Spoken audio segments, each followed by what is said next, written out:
여러분, 사람은 언제 진짜로 좀 변하게 될까요? 그렇게 변하지 않다가도 언제 참 이렇게 사람이 좀 변화가 되고 그러겠습니까? 그렇게 생각이 됩니다.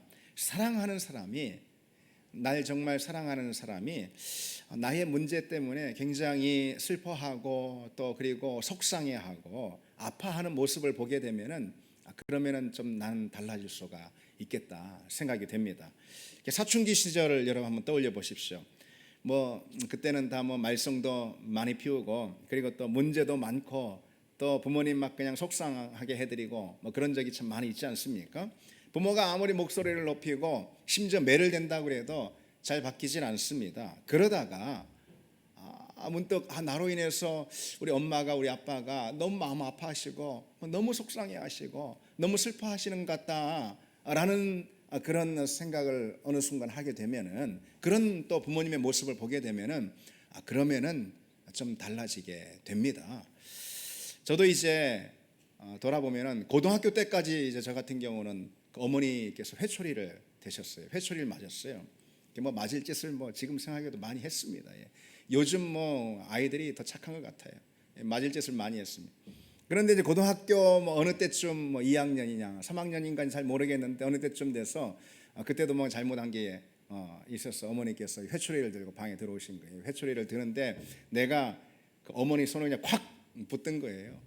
이제 그런 생각이 들었던 거죠. 나 그만큼 회초리 맞을 만큼 그렇게 어리지 않아. 그런 것을 이렇게 그 무언의 어떤 그 일종의 이제 무력 시위로 했던 것 같습니다. 그러니까 이제 어머니께서 어쩔 수 없이 이제 방에서 나가시더니 그 다음엔 아버지가 들어오십니다. 이젠 죽었다, 끝장났다 생각을 하는데 그날 따라서 무슨 일인지 저희 아버지께서 아무 말씀하시지 않고 저를 꼭 끌어안아 주시면서, 그러면서 저희 아버지한테 이제 가까이 이제 끌어안으시니까 제가 이제 느껴지는 게 우리 아버지의 그 어떤 아픔, 아빠의 그런 속상한 마음, 굉장히 그 슬퍼하시는 그런 마음들, 이런 게 느껴졌습니다. 이게 지금도 그게 기억이 날 정도로 그런 아빠의 그런 아픔과 그런 속상함, 그런 슬픔을 느끼게 됐던 거죠.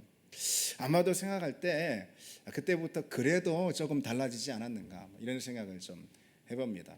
이렇게 말씀을 드리면 제가 고등학교 시절에 엄청 문제였나 보다 생각하실 것 같은데 실제로 좀 그랬습니다. 부모님이 또는 사랑하는 사람이 나로 인해서 아파하고 괴로워한다, 그리고 잠 못 이루고 근심한다, 그러면은 그것처럼 내 마음 역시 아프고 속상한 것도 없는 거죠. 그런데 우리 주님이 나로 인해서 바로 그처럼 아파하시고 슬퍼하신다라면 여러분 어떻겠습니까? 오늘 본문에 하나님의 성령을 근심하게 하지 말라라고 우리에게 말씀하고 있죠. 우선 좀 본문을 우리가 들여다보면은요, 오늘 이 본문은 25절부터 시작된 옛사람을 버리고 새사람이 되라 라는 그 말씀의 연장선 가운데 있습니다. 먼저 31절에는요 버려야 할 우리 옛사람의 태도에 대해서 다시 한번 좀 여러 가지 열거하고 있죠. 먼저 악독이라는 것은 악한 의도로 남을 괴롭히는 태도를 말합니다. 그리고 노함, 이 분을 막 분출하는 그런 것이고요. 분냄이라는 것은 이 속에서 화가 막 들끓는 그런 상태를 말합니다. 떠드는 것, 이것은 다툼이나 아니면 거친 말을 막 상대에게 토해내는 것을 말하고요. 비방은 남을 헐뜯고 비난하는 그런 걸 말합니다. 그리고 악이라는 것은 악한 성향, 이것을 뜻합니다. 그리고 이제 이어서 32절에는 변화된 세 사람의 태도에 대해서도 몇 가지 열거하고 있죠. 서로 친절히 대하는 그런 너그러운 마음, 그리고 또 불쌍히 여기는 부드러운 마음, 그리고 또 용서하는 마음, 이제 이런 거에 대해서 말씀하고 있습니다. 자, 우리가 이제 에베소 4장 말씀을 쭉 묵상하고 있는데 저도 이 거듭에서 4장 말씀을 묵상하면서 이런 생각이 좀 들더라고요. 왜 바울은 계속해서 이와 같은 도덕적인 결점들에 대해서 자꾸 언급하고 있는 것일까? 오늘 본문 앞에서도요 우리가 쭉 살펴봤잖아요. 거짓말하지 마라, 분내지 마라, 더러운 말을 버려라, 이런 말씀들 쭉 했잖아요. 그리고 또 오늘 본문에도 모든 악독과 노함과 분냄과 떠드는 것과 비방과 악의를 버려라 이렇게 말씀하고요. 또 여기서 그치는 게 아닙니다. 에베소서 5장으로 넘어가면은 또 계속해서 음행과 더러운 것과 탐욕을 버리라 이런 말씀들이 계속 이어지고 있단 말이죠. 왜 성경은 이런 말씀들을 거듭 당부하고 있는 것일까? 뭐 왜겠습니까? 우리가 그만큼 연약한 존재이기 때문에 거듭해서 당부하고 있는 거죠. 우리가 결심했다가도 끄떡하면 또 또다시 거짓말을 하고 그리고 또 분을 토해내고 그러지 않습니까? 그리고는 후회하고 다짐했다가도 얼마 가지 못해가지고 악의를 품고 비방하고 그리고 다시 그렇게 죄에 빠지고 맙니다. 그게 우리의 모습이고 현실입니다. 그리스도 안에서 우리가 새로운 피조물이 되었건만 새 사람이 되었다라는 선언이 우리에게 주어졌잖아요. 그런데도 옛자가 때로 불쑥불쑥 고개를 다시 듭니다. 어제 다짐했는데 오늘 넘어지고 맙니다. 그런 우리 모습을 보면서 참 우리는 실패감에 젖어가지고 난 참 왜 이렇게 안 되나 이런 자괴감에 빠질 때가 있습니다. 가끔 저는요 누가 나를 제일 싫어하는가 생각해 봅니다. 누가 나를 제일 싫어할까? 근데 내가 나를 제일 싫어하더라고요. 나를 진짜 못났다고 생각하는 사람은 바로 나더라고요. 그리고 나에 대해서 가장 실망하는 사람도 역시 나라는 것을 발견하게 됩니다. 그거는 내가 나의 본 모습에 대해서 누구보다 제일 잘 알기 때문에 그런 거죠. 그래서 어느 글에 보니까 이런 말이 있더라고요. 누군가 당신을 비난한다면 그건 그가 당신을 몰라서일 것입니다. 당신의 진짜 모습을 안다면 그는 당신을 훨씬 더 거세게 비난할 것입니다. 그렇죠. 우리가 인정할 수밖에 없습니다. 우리는 여전히 많이 부족하고요. 예수 믿는 사람이 됐다 하지만은 많이 허물도 있고 여전히 약점투성이고 죄를 향한 본성이 끊임없이 다시 일어나곤 합니다. 성경 역시 그 사실을 너무도 잘 알아요. 하나님도 잘 아십니다. 그래서 재차 이렇게 우리에게 강조하고 있는 거죠. 교훈하고 있습니다. 그러면은 우리는 과연 어떻게 그런 우리의 허물과 죄를 벗어버리고 하나님이 우리에게 선언하시는 그대로 새 사람의 모습을 갖고 좀 우리는 살 수 있을까? 어떻게 하면 그렇게 할 수 있을까? 그건 그저 도덕적인 교훈을 받아서 도덕적인 훈련으로 되는 건 아닙니다. 우리가 그건 느끼지 않습니까? 더욱이 여러분 옛사람을 버리고 새 사람을 입는 그 목적은 그저 도덕적인 사람이 되는 그런 건 아니지 않습니까? 오늘 본문도요 바로 그 점에 대해서 우리에게 보여주고 있습니다. 다시 본문을 보시면은요 에베소 4장 우리가 전에 봤던 이제 25절부터 해서 오늘 이제 마지막 32절까지의 이 말씀은 여러분 어떤 내용의 말씀입니까? 그저 탁 봐도 언뜻 봐도 이거 도덕적인 권면의 말씀이라는 거 금방 우리가 알 수 있는 거죠. 거짓말, 분노, 더러운 말 이거 버려라. 그리고 악독, 노함, 분냄, 떠드는 거, 비방하는 거, 악의 이런 거 다 버려라. 그런 도덕적인 문제들을 버리라고 말씀하면서 그리고 이어서 불쌍히 여기고 그리고 또 용서하는 삶을 살아라 이렇게 말씀하고 있습니다. 그런데 이런 말씀들 가운데 오늘 이제 30절에 보니까 성령을 근심하게 하지 말라, 성령을 근심하게 하지 말라라는 말씀이 등장하고 있어요. 이게 도덕적인 권면의 말씀 그 한복판에 성령을 근심하게 하지 말라라는 말씀, 이건 어찌 보면은 좀 너무 뜬금없어 보이지 않습니까? 그런데 실은 그렇지 않다라는 것이죠. 이 말씀이야말로 신앙생활의 중심 원리가 무엇인지 우리에게 분명히 보여주고 있기 때문이죠. 우선은요 우리가 이 사실 알아야 합니다. 기독교 신앙이라는 것이 단지 도덕적인 어떤 행위다 이거 아니라는 거죠. 기독교 신앙은 단순히 도덕적이고 윤리적인 어떤 삶의 방식 그런 게 아닙니다. 성령을 근심하게 하지 말라라는 이 말씀에 기독교 신앙의 윤리와 종교를 뛰어넘는 무엇인가 있다, 어떤 중요한 원리가 있다라는 것을 이 성령을 근심하게 하지 말라라는 이 말씀을 통해서 우리는 알 수가 있는 거죠. 많은 경우 보면은 세상 사람들은 물론이고요, 교회 안에 있는 예수 믿는다는 사람들조차도요 기독교 신앙을 마치 무슨 윤리적인 태도로만 보고 도덕적인 잣대를 가지고만 이제 신앙을 평가하려고 하는 그런 경우들이 좀 있습니다. 신앙의 이름으로 윤리와 도덕을 성경의 핵심인 양 그렇게 가르치는 경우가 있다는 거죠. 과거 이제 자유주의 신학이라고 있어요, 여러분. 예, 그 자유주의 신학자들이 좀 그랬습니다. 이들은 성경에 나오는 어떤 이성을 초월하는 하나님의 역사 있잖아요. 그런 하나님의 역사는 다 제거해버리고 도덕적인 내용들만 정리해서 그게 뭐 기독교 신앙의 알맹이인 양 그렇게 가르치곤 했습니다. 잘못된 거죠. 오늘날도 그렇습니다. 일부 그 기독교 도덕주의자라고 말할까요? 뭐 그런 사람들이 그렇습니다. 이들은 어떤 그 영적인 세계에 대해서는 뭐 전혀 무지한 채 말이죠. 기독교 신앙에서 가장 중요한 것은 도덕적인 덕목이고 그것의 실천인 양 그렇게 뭐 강조하곤 하는데요. 그러나 사실 그것처럼 믿음에 대한 몰 이해도 없다 이렇게 말할 수가 있습니다. 물론 지금 여기서 여러분 다 잘 알고 계시죠. 도덕적인 실천은 그냥 무시해도 된다 이런 말씀 아니라는 거 다 알고 계시죠.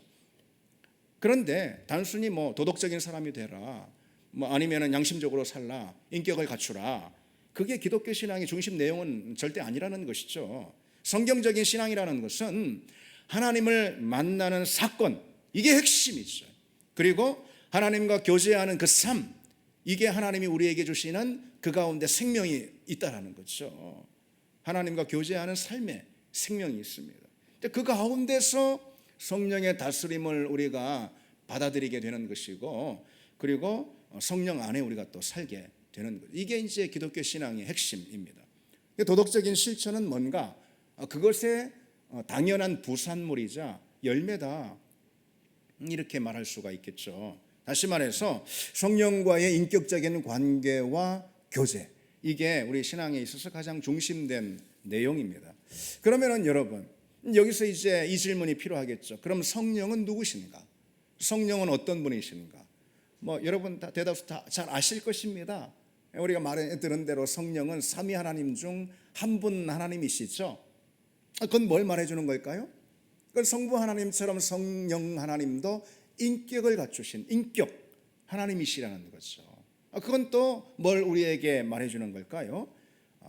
그렇기 때문에 성령은 때로 기뻐하시기도 하고 또 때로 슬퍼하시기도 하고 때로 근심하고 염려하시기도 한다라는 거죠. 그처럼 성령은 감정적인 교통을 우리와 하시는 분이라는 이 사실을 여러분 우리가 종종 잊고 사는데 그러면 안 된다는 거죠. 우리가 예수 믿고 거듭날 때 우리와 그처럼 감정적인 교통을 하시는 성령께서 우리 안에 찾아오셔서 이제 거하고 계십니다. 성령의 내주하심 이렇게 말하는 거죠. 만약 성령이 그 안에 거하지 않는 사람이 있다면 그 사람은 그리스도인이 아닙니다, 여러분. 로마서 8장에 누구든지 그리스도의 영이 없으면 그리스도의 사람이 아니다 그랬죠. 고린도전서 3장에도 너희는 너희가 하나님의 성전인 것과 하나님의 성령이 너희 안에 거하심을 알지 못하느냐라고 말씀하고 있어요. 따라서 이제 우리가 주님의 자녀라면 진정 거듭난 자녀라면은 우리 안에 성령이 오셔서 다 거하고 계시다. 누구든지 성령이 오셔서 당신의 전으로 삼고 거하고 계시다 이겁니다.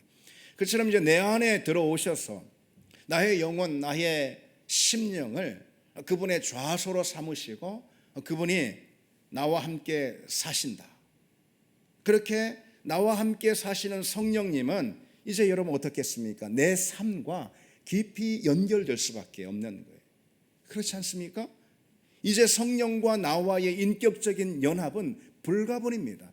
뗄래야 뗄 수가 없다라는 거예요. 성령이 내 안에 내 중심 가운데 그분의 처소를 삼으셔서 그분이 내 안에 거하시는 이상 그분은 나의 영적인 상태와 이제 뗄래야 뗄 수 없게 되는 거죠. 그분의 형편은 나의 믿음의 상태와 깊이 결부되어 있습니다. 그거는 여러분 나 역시 마찬가지인 거예요. 내 안에 성령께서 오셔서 내 중심 가운데 거하고 계시단 말이죠. 그래서 나는 내 안에 거하시는 그 성령으로 인해서 위로를 받기도 하고 그 성령으로 인해서 때로 책망을 받기도 하고 그런 겁니다. 따라서 여러분 우리에게 당연한 믿음의 태도는 어떤 거겠어요? 지금 내 안에 거하시는 성령은 어떠실까? 네, 그렇죠. 지금 내 안에 거하시는 성령님은 어떤 마음이실까? 이런 거 말이죠. 이런 질문이 우리에게 믿음 생활에 참으로 중요한 질문이라는 거죠. 나의 태도와 행위는 내 안에 거하시는 성령을 기쁘시게 할 수도 있고, 그분을 실망시키게 할 수도 있고, 그분을 슬퍼하게 할 수도 있기 때문에 우리가 항상 내 안에 거하시는 성령님은 지금 어떠하실까? 이거 너무도 중요한 그런 질문입니다. 이 신앙생활이라는 것은 그처럼 내 안에 거하시는 성령님과 늘 소통하고, 그리고 또 교제하고 동행하는 그런 과정입니다. 성령과 나는 이제 깊은 감정적인 교통, 그것이 일어나는 관계라 말이죠, 여러분. 우리 잊으면 안 됩니다. 우리는 그 사실을 분명히 알고 있어야 하고, 그리고 늘 순간순간 느껴야지만 됩니다.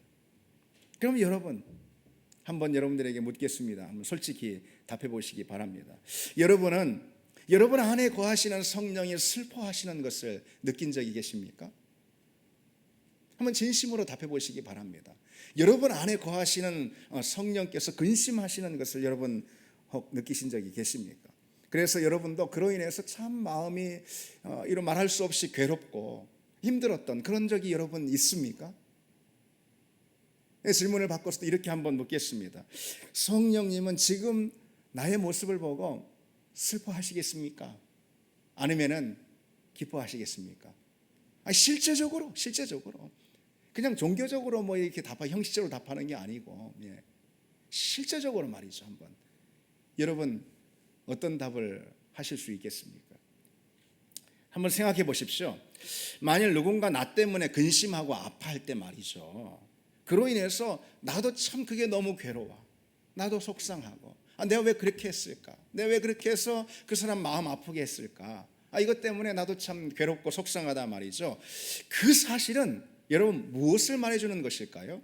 서로 둘의 관계가 아주 밀접하다, 이걸 말해주는 거죠. 아예 뭐 나하고 생뚱 모르는 사람이 뭐 자기 때문에 걱정한데, 그러면은 오히려 더 화나죠. 뭐 그 사람이 뭔데, 그렇죠? 그런데 나로 인해서 근심하고 걱정하고 슬퍼하는 그 사람 때문에 내가 참 너무너무 괴롭고 미안하고 그래요.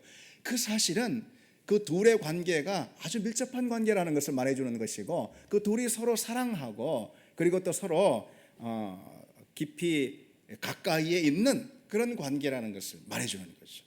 그래서 우리는 여러분 이렇게 생각할 수가 있는 겁니다.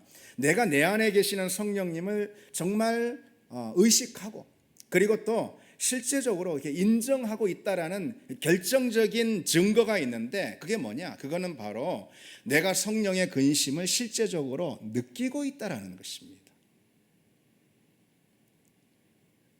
내 안에 계신 성령께서 아파하시고 슬퍼하신다라는 이 사실을 아주 분명하고 뚜렷이 느끼는 사람은 분명 성령과 교제하고, 그리고 또 성령과 동행하는 사람 틀림없습니다. 물론 성령을 근심하게 하지 말라라고 말씀하셨으니 근심하게 하고 아프게 하는 거 뭐 이거는 또 문제일 수 있지만, 그거 차치하고 우선 성령이 나로 인해 근심한다라는 이 사실을 내가 실제적으로 느끼고 있다면은, 그거는 적어도 성령님과 교제하고, 그리고 또 성령을 모셔드리고 있는 삶이라는 건 틀림없다라는 것이죠.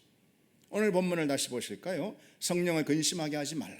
여기서 근심하다라는 말은요, 그저 근심하는 게 아니고 아주 심각한 감정적인 고통을 뜻합니다.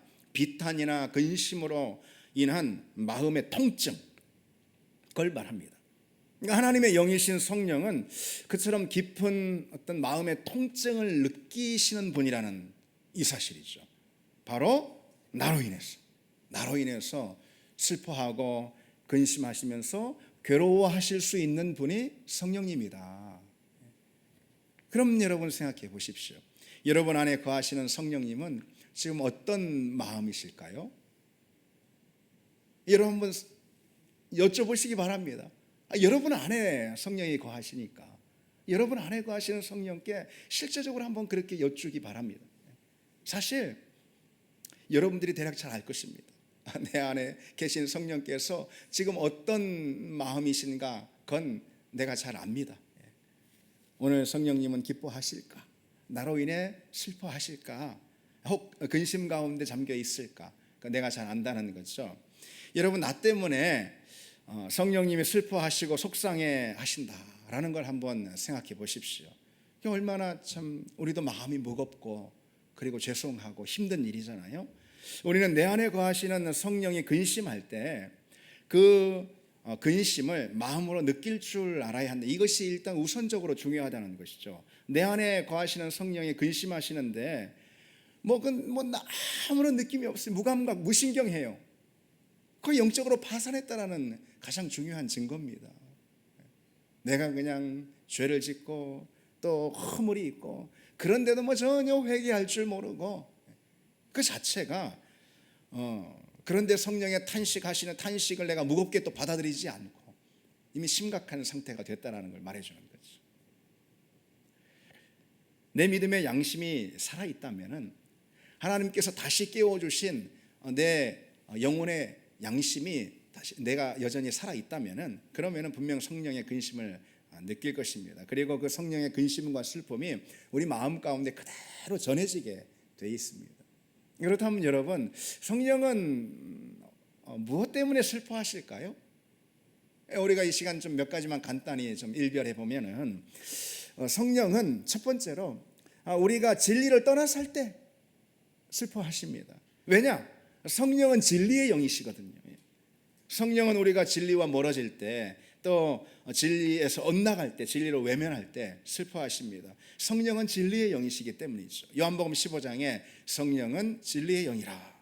성령은 우리로 진리를 알게 하시고 진리 가운데 우리를 초대하시고 진리 안에 거하게 하시는 그런 영이십니다. 진리는 그런데 곧 하나님의 말씀이다 라고 말할 수 있죠. 그처럼 성령은 진리의 영이시기 때문에 우리가 진리를 분별하지 못할 때 슬퍼하십니다. 마귀는 여러분 비단 세상 사람들뿐만 아니라 믿는 우리 가운데도 자꾸 우리를 미혹하고 그리고 또 우리에게 이 왜곡된 영적인 정보를 심어주고 기만하고 그래서 우리도 진리를 분별하지 못하고 살게 만듭니다. 그래서 진리에서 어긋나게만. 여러분 진리에서 어긋나면 어떤 거예요? 어떤 결과가 있습니까? 그건 구원의 길에서 이탈하고 구원의 길을 잃어버리는 걸 말하지 않습니까? 그건 우리 영혼을 잃어버리는 그런 것이죠. 그러니 성령이 우리가 진리에서 어긋날 때 근심하실 수밖에 없는 거죠. 진리를 분별할 줄 알아야 한다는 거예요. 근데 단순히 이 진리를 분별하고 아는 것만 중요한 게 아니고요. 우리가 알고 있는 그 진리를 살아내지 못할 때, 진리를 실천하지 못할 때, 그때 성령은 역시 또 근심하실 것입니다. 초대교회 성도들은 진리를 알고만 있을 뿐 아니라 알고 있는 그 진리를 살아내는 그런 능력이, 그런 헌신이 있었습니다. 우리가 그러지 못할 때 성령은 근심하십니다. 또 한편 우리가 알고 있는 그 진리 또는 살고 있는 그 진리를 우리가 전하지 못할 때 그때 성령은 역시 근심하십니다. 진리가 교회 안에서만 그저 묶여 있을 때 그때 성령은 염려하신다는 거죠. 자, 여러분 생각해 보십시오. 우리가 진리를 분별하지 못하고 그리고 또 진리를 살아내지 못하고 또 진리를 증거하지 못할 때 성령은 슬퍼하실 수 있습니다. 우리는 그 성령의 슬픔을 깊이 우리가 예민하게 깨닫고 느끼고 우리는 성령께서 기뻐하시는 일, 진리 안에서 살고 그리고 또 진리를 증거할 수 있는 그런 우리가 되기를 바랍니다. 두 번째로 보시 성령은 무엇으로 인해서 슬퍼하실까? 그것은 우리가 거룩한 삶을 살지 못할 때 슬퍼하십니다. 왜냐? 성령은 거룩의 영이시기 때문이죠. 하나님은 거룩하신 분이고 그분의 영은 역시 거룩의 영이십니다. 성령은 당신의 거룩으로 우리 죄를 씻으신 분이에요. 그리고 우리를 의롭다 해주신 분입니다. 그리고 거룩의 삶으로 이젠 우리를 초대해 주셨어요. 베드로전서 1장에 우리를 가리켜서 이렇게 말씀하고 있어요. 성령이 거룩하게 하심으로 택하심을 받은 자들이다. 예, 우리는 누구냐? 성령의 거룩하게 하심으로 택하심을 받은 그 거룩한 삶의 자리로 초대를 받은 사람이 바로 우리라는 거죠. 따라서 성령이 우리 안에 거하시면서 우리 가운데 갖고 있는 성령의 가장 큰 소원과 열망이 무엇이냐? 우리 삶의 거룩을 이루시는 것이죠. 에베소 5장 27절에 이렇게 말씀하고 있어요. 우리가 장차 하나님 앞에 설 때에 티나 주림 잡힌 것이나 이런 것들이 없이 거룩하고 흠이 없게 하려 하심이라. 그게 바로 성령의 궁극적인 목적입니다. 우리 삶 가운데 이루고자 하시는. 그러니 여러분 우리가 거룩의 삶을 살지 않을 때 그때 성령은 근심하시고 아파하시는 거죠. 거룩을 해치는 것 무엇이겠습니까? 당연히 죄죠. 죄. 여러분 이 점을 한번 생각해 보십시오. 우리는 종종 우발적인 범죄다, 범죄 사건 가운데 그런 이야기를 가끔 듣습니다. 우발적인 범죄다. 근데 이 사실은 범죄 사건들을 연구하는 전문가들에 따르면 우발적인 범죄라는 것은 없다고 그럽니다. 죄를 짓는 사람은요 계속해서 마음속으로 생각한다는 것이죠. 그리고 그것을 결국 실행에 옮기게 된다는 거예요. 마음에 있는 것이 손으로 가고 그리고 행위로 가고 그런다는 겁니다. 죄는 실행 이전에 이미 우리 생각과 마음의 밭을 점령합니다. 사단은 자꾸 우리의 마음의 밭을 먼저 점령해서 죄의 씨를 뿌리는 거죠. 그리고 그게 행위로 열매를 맺게 된다는 그런 얘기입니다. 그냥 욱하고 갑자기 나도 모르게 죄를 짓고 그런 게 아니라는 거예요. 그러니 여러분 어떻습니까? 우리 내면 우리가 어떤 죄를 행했다면 이미 우리 내면에 오래전부터 그 죄가 싹트고 있었던 것이죠. 그러니 우리 내면에 당신의 처소를 마련하신 성령께서는 우리가 마음속에 품은 죄로 인해서 괴로워하시고 아파하시게 되는 거죠. 그 죄가 입술로 행위로 옮기기 전부터 이미 계속해서 성령의 근심은 있었던 겁니다. 그리고 마침내 마음에 품었던 그 죄가 우리 입이나 태도나 행위로 이렇게 실행이 될 때 그때 성령은 탄식하시게 됩니다. 당연히 성령의 내주하심을 분명히 고백하고 느끼는 사람이라면은 그런 과정들 가운데 내가 입이나 입술이나 태도나 행위로 어떤 죄를 행하기 그 전에 사단이 계속해서 내 마음에 뿌리는 그 죄로 인해서 누구보다도 내 안에 당신의 처소를 마련하신 성령께서 아파하실 거다, 그 성령께서 괴로워하실 거다 라는 점에 대해서 우리는 민감하게 느낄 수밖에 없습니다. 그게 성령을 모시고 사는 사람들의 가장 분명한 특징 아니겠습니까? 내 안에 계신 성령께서 내가 자꾸 품고 있는 그 죄에 대해서 거부하고 계시고 그걸 매우 불편하게 여기고 계시다라는 이 사실, 우리는 여러분 그것을 느낄 수 있어야지 되는 거죠. 우리가 거룩을 외면해 버릴 때, 그리고 우리가 죄를 우리 가운데 들여올 때 그 누구보다도 성령이 마음 아파하신다는 이 사실, 여러분 그로 인해서 우리는 어쨌든 죄를 미워하고 어쨌든 우리는 죄를 우리 마음에서 밀어내는 그런 은혜가 주님 내게 있게 해주시옵소서, 이 소원을 우리가 가져야지 됩니다. 하나만 더 생각해 보시면은 성령은 언제 슬퍼하실까요? 우리가 하나 되지 않을 때 성령은 슬퍼하십니다. 왜? 성령은 연합하게 하시는 연합의 영이기 때문에 그렇습니다. 에베소서 4장 4절에 우리가 이미 살펴봤지만은요, 몸이 하나요 성령도 한 분이시니 이와 같이 너희가 부르심에 한 소망 안에서 부르심을 받았느니라 그랬어요. 한 분 성령님이 우리를 그리스도의 한 몸 안에 불러주셨다 이거예요. 우리를 한 몸 안에 연합하게 해주신 분이 누구냐?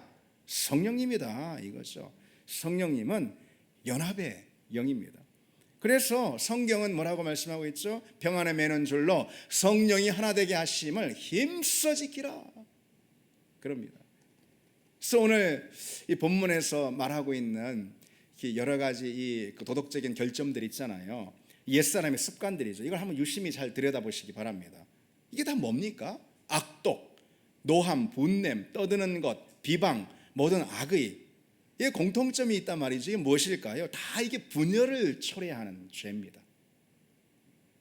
반면에 여러분 오늘 본문에 있는 친절히 대하고 불쌍히 여기고 용서하는 거, 이거 다 뭡니까?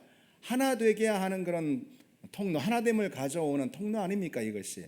그러니까 오늘 본문은 이런 말씀을 우리에게 해주고 있는 것입니다. 왜 서로 다투고 나뉘고 그리고 분열하면 안 되는가? 성령이 아파하십니까? 왜 우리가 서로 그래도 힘들지만 불쌍히 여기고 자꾸 용서하려고 하고 왜 그래야 되느냐? 그렇지 않으면은 내 안에 계신 또는 우리 공동체 가운데 계신 성령이 근심하시니까 그런 말씀인 거죠. 하나됨을 깨트리는 불화와 분열처럼 여러분 성령을 근심하게 하는 일은 없습니다. 우리가 서로 분열하고 마음이 나뉠 때요, 누구보다 성령이 속상해 하십니다. 그래서 내가 탁 비수를 꽂는 말을 할 때, 그래서 탁 나뉜단 말이죠. 마음이 그 상대가 아픈 것보다 더 아프신 분이 계신다는 거예요. 성령이, 내 안에 계신 성령이 아파하십니다. 여러분, 성령은 우리가 서로 관계를 깨고 상하게 하는 것에 근심하시고 공동체를 무너뜨리는 것에 무엇보다도 민감하게 반응하시면서 염려하시고 아파하십니다. 분열은 악한 영의 활동 결과입니다. 악한 영이 활동한 결과, 그게 뭐냐? 그게 분열입니다. 분열. 마귀는 성령의 일을 무너뜨리는 존재죠. 성령이 우리 가운데 거룩의 씨를 뿌리시면 죄의 씨를 뿌려서 성령이 하시는 일 하여튼 무너뜨리고, 성령의 질서를 하여튼 무너뜨리려고 하는 것이 이게 마귀 아니, 마귀는 실체입니다, 여러분. 실체. 마귀가 그렇게 활동하는 거죠. 이렇게 성령께서 우리를 하나로 묶어 놓으시면 하여튼 회방을 놓고 분열시키는 게 마귀라는 거예요. 온갖 거짓과 술수, 미움과 다툼으로다가 말이죠, 이렇게 오해와 왜곡으로 그렇게 분열시킵니다. 그러니까 하나님의 공동체인 교회가 그처럼 사단의 활동 결과로 인해서 분열이 될 때 성령은 더 이상 역사하실 수가 없게 되는 거예요. 그러면은 그 교회가 어떻게 됩니까? 그 교회 영혼들이 어떻게 됩니까? 사단의 손쉬운 먹잇감이 되고 마는 거죠. 그러니까 성령께서 교회의 분열을, 공동체의 나눔을 그렇게 근심하시는 겁니다. 그러니까 우리는 어떻게든 하나 되게, 우리가 다 다릅니다. 생각도 의견도 뜻도, 뭐 기질도 뭐 하여튼 다 다릅니다. 그래도 어떤 것보다 우리가 다 하나 되려고 하는 그런 마음을 가져야 하는 가장 중요한 이유는 성령이 근심하시기 때문에 그렇습니다. 자, 여러분 한번 정리해 보세요. 성령은 우리가 진리를 떠날 때 슬퍼하시고요, 그리고 또 거룩을 외면할 때 염려하십니다. 하나 되지 못할 때 성령은 근심하십니다. 중요한 게 있어요. 그런데 이 중요한 것은 과연 그와 같은 성령을 우리가 의식하고 있느냐, 이게 오늘 우리가 나누는 말씀의 핵심이잖아요.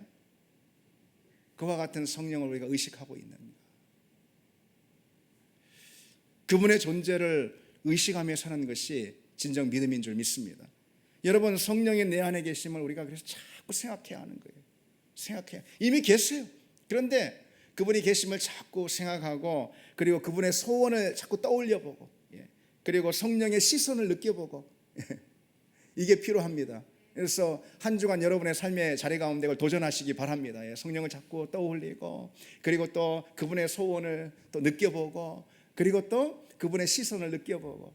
성령이 계셔 이미. 신앙생활의 가장 큰 문제는 영적인 무감각입니다. 영적인 무신경, 가장 큰 문제입니다. 성령의 슬퍼하심, 뭐 그분의 염려, 그분의 소원, 뭐 그게 뭔데? 전혀 느끼지 못하는 거예요. 그러나 여러분, 분명한 사실이 뭐예요? 성경이 우리에게 가르쳐주고 있는 분명한 사실, 성령님이 내 안에 오셔서 거하고 계세요. 내가 주님의 자녀라면, 거듭난 구원의 백성이라면 분명 성령이 내 안에 오셔서 거하고 계세요. 그분은 오늘도 여전히 내게 말씀하시고, 내게 여전히 음성을 들려주시고, 그리고 때로는 나로 인해 슬퍼하시고, 나로 인해 그리고 기뻐하시고, 그리고 내게 늘 당신의 소원을 들려주십니다. 우리가 주님의 자녀라면 당연히 성령의 사람인 거예요. 당연해. 그리고 성령의 사람이라면 당연히 또 그분의 목소리, 그리고 또 그분의 감정, 그분의 소원, 이걸 우리가 느낄 수 있게 되는 거죠. 당연합니다. 그 뭐 믿음의 수준이 어떻고 이것과 관계가 없습니다. 우리가 거듭난 사람이라면 다 그렇습니다. 물론 그게 늘 잘 되는 건 아니에요. 그래서 우리는 갈망해야 하는 것입니다. 갈망해야 하는 것입니다. 여러분, 이런 갈망이 늘 있길 원합니다. 내 안에 거하시는 성령을 내가 의식하고, 그리고 그분을 인정하는 그런 사람이, 그런 믿음이 되게 해달라, 이런 갈망이죠. 매일매일 성령을 의식하면서 사는, 성령과 동행하는 삶이 되기를 원합니다. 성령이 내 안에 계시다라는 이 사실을 너무도 분명하고 뚜렷하게 내가 의식하기를 원합니다. 이런 기도와 갈망이 우리에게 있어야 합니다. 여러분, 여러분들 다 성령이 어떤 분이신지 아세요? 신앙생활 오래 했잖아요. 그리고 성령을 다 믿습니다. 여러분들이 뭐 사도신경도 하잖아요. 성령을 다 믿어요. 그러나 그 정도 신앙으로는 안 되는 거예요. 그게 성경이 우리에게 요구하는 그런 신앙이 아니에요. 그분이 근심 아닌 내가 알고 있고 또 내가 믿고 있는 그 성령을 내가 의식해야 된다는 거예요. 이게 중요하다는 거예요. 이거 성령을 시시때때로 내가 뚜렷하게 의식하고 그분을 내 마음 속에서 진정 인정하는 그런 게 주님이 기뻐하시는 믿음이고, 이게 참 믿음 맞죠. 그처럼 성령을 우리가 점점 더 의식하게 되면 여러분, 이런 변화가, 뚜렷한 변화가 있습니다. 성령이 슬퍼하시는 것은 자꾸 하지 않게 되는 거예요. 성령이 내게 원하시는 성령의 소원은 내가 힘들어도 그래도 내가 기꺼이 하려고 하는 그런 마음이 있는 거예요. 왜? 내 안에 성령께서 기뻐하심을 내가 의식하고 나도 기쁘거든, 나도 감사하거든요. 내가 때로 죄의 낙을 즐기는 경우가, 죄 짓는 건 그 즐거움이에요. 그 자체로 내 옛 본성이 즐겨요. 그러나 내 안에 성령께서 근심하시는 걸 보고 나도 애통이 되고 나도 걱정이 되죠. 그래서 그것을 밀어냅니다. 그렇게 우리가 살게 되는 거죠. 그리고 그분이 기뻐하시는 것을 자꾸 소원하면은, 그러면은 결국 그런 삶이 어떤 거예요? 성령이 내게 원하시는 열매를 맺게 되는 거예요. 성령의 열매, 이걸 맺을 수 있는 삶이 됩니다. 제 말씀 맺겠습니다. 여러분 기억하십시오. 성령은 그렇게 해요. 내가 의식만 해도 그 자체가 능력이 됩니다. 성령은 내가 의식만 해도 그럼 내가 성령이 원하시는 삶을 하고자 하는 마음이 주어지고, 그럼 성령의 열매로 맺게 되는, 우리 같이 해봅시다. 성령은 의식만 해도 능력이다. 한 주간 그 성령을 의식하고 인정할 수 있는 그런 한 주간이 되기를 바랍니다. 우리 같이 찬양 드리겠습니다.